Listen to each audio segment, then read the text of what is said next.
isin garuu qomoo fo'amaadha.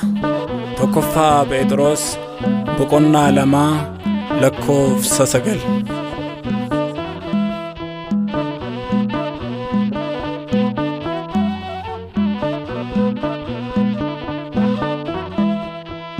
Wal qoqqoodee wal simachuu diduus iddaan wal lakkaa'ee aangotti wal fiduu koosanyii hin beeku kana ilaalchisaa addaa qomoo mudaan qabne jaalalaaf nagaani mana isaatii maddaa dhiigni wal qoqqoodee wal simachuu diduus iddaan wal lakkaa'ee aangotti wal fiduu koosanyiin hin beeku kana ilaalchisaa addaa qomoo mudaan qabne jaalalaaf nagaani mana isaatii maddaa.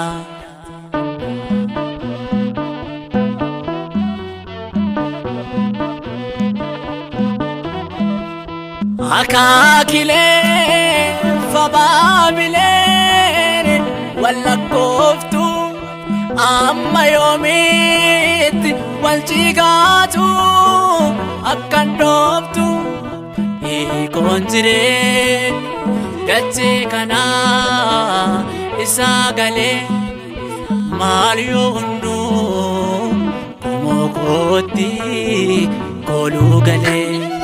Dhiigni wal qoqqoodee wal simachuu diduus iddaan wal lakkaa'ee aangotti wal fiduu koosanyiin hin beeku kana ilaalchisaa addaa qomoo mudaan qabne jaalalaaf nagaani mana isaatii maddaa.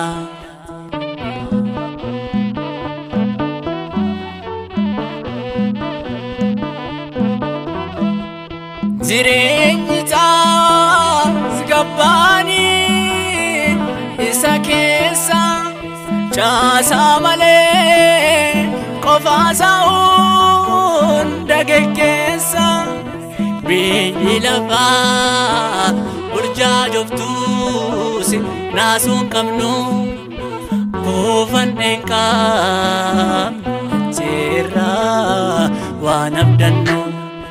Dhiigni wal qoqqoodee wal simachuu diduus iddaan wal lakkaa'ee aangotti wal fiduu koosanyiin hin beeku kana ilaalchisaa addaa qomoo mudaan qabne jaalalaaf nagaani mana isaatii maddaa.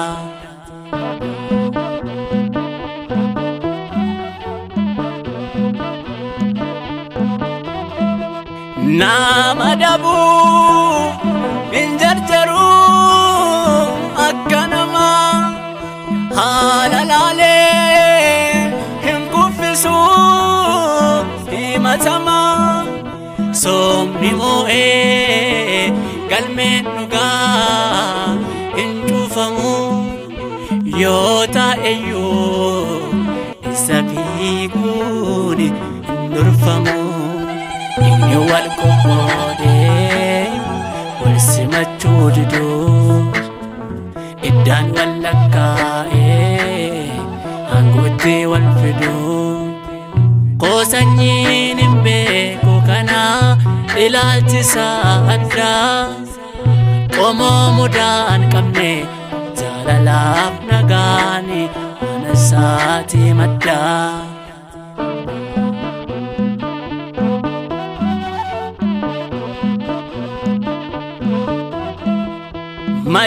Madaalamuuf dhufne asirraa bornuu deemna abdii keenya san argachuuf karaa eegna kanaaf garaan keenya nawwuu cooma sirraa gamoon jignee samii qabna